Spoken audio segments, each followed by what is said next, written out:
And while the mainstream media might be dumbing down their news to appeal to a wider audience, there are also so many examples of these stations simply getting it wrong. On Saturday, 2 protests happened in Russia, one in Moscow and one in the Far East part of the country. This clearly created a lot of confusion over at CNN. Take a look at their report. They chanted, "Give us our time back."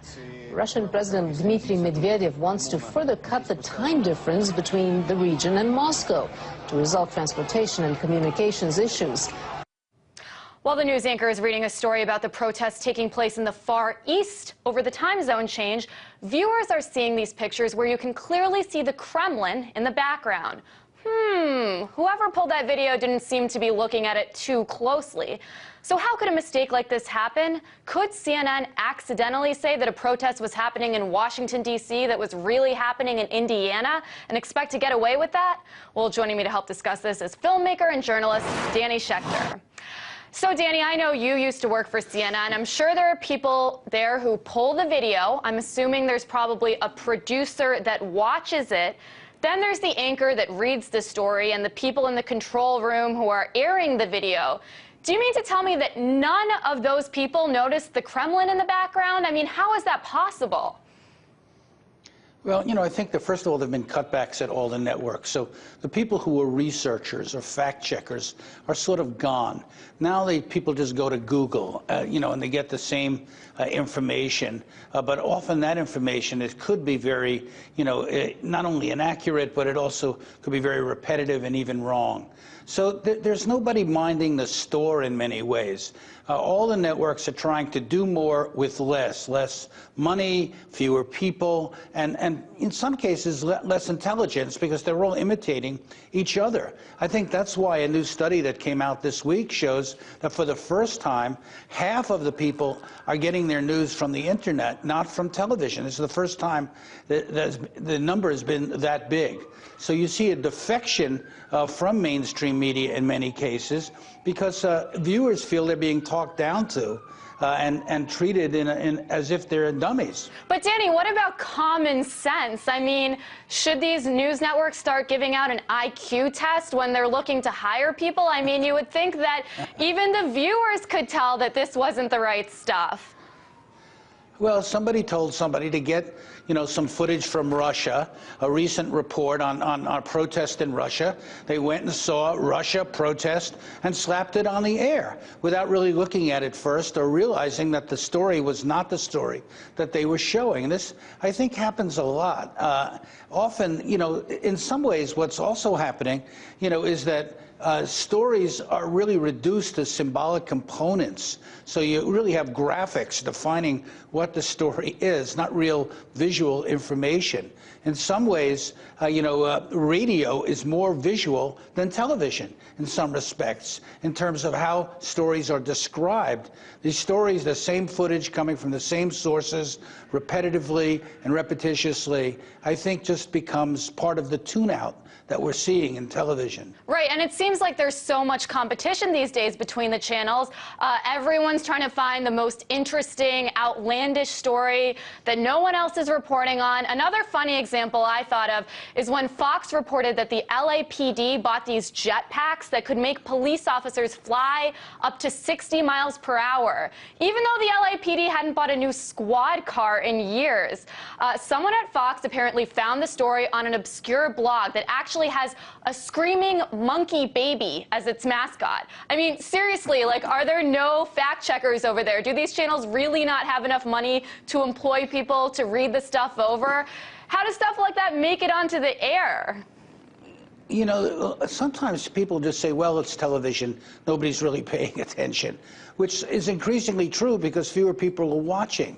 Yeah, this is sort of sloppy behavior. And what we're seeing is a lot of competition. Right now, a lot of the video that the networks are running comes from Reuters or AP.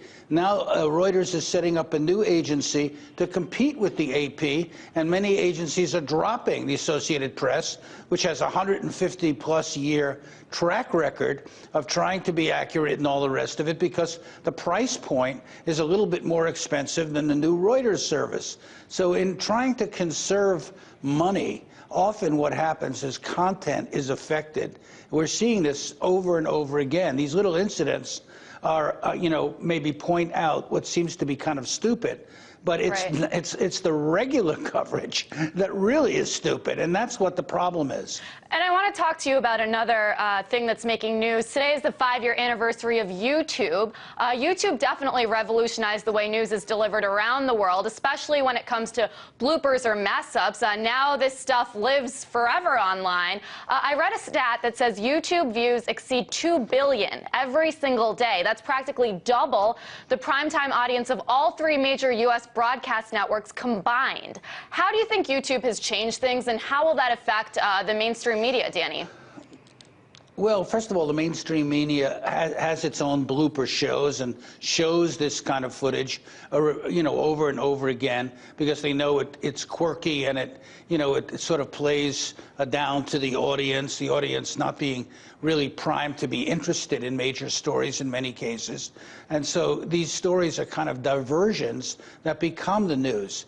You know, and also they sometimes can be used in ways that are really demeaning, like what happened to Helen Thomas, the correspondent in Washington, where she was sort of ambushed by, a father and son team that was making videos for YouTube and for their website and trying to provoke her, and she was provoked and said things that she later regretted. But those things are now part of our culture. She lost her job of, 50 years as a result of it. So some of this can be used in a very malicious way, and without any taste whatsoever.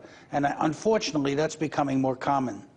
And one major example that so many people now point to as the mainstream media fail is the coverage of the Iraq War. All the major networks amped up the war with dramatic music and graphics and seemed to be, in many instances, a mouthpiece for the State Department and the U.S. government. Then, more recently, we saw the mainstream media cover the withdrawal from Iraq. Let's take a look at some of their coverage of that. As soon as all these soldiers leave Iraq, Operation Iraqi Freedom, the combat mission in Iraq will be over. We have just seen the last American combat soldier cross into Kuwait. What do you think about that, Danny? Do you think these channels actually believe the war is simply over just like that? I mean, why are they simplifying something that is so complicated and not conveying the truth of the situation?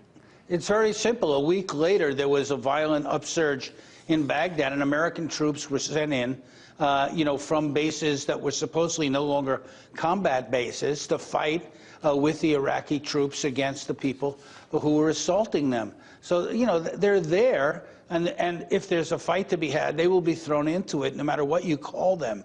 That's why all of this is deceptive. It was deceptive from before the war started.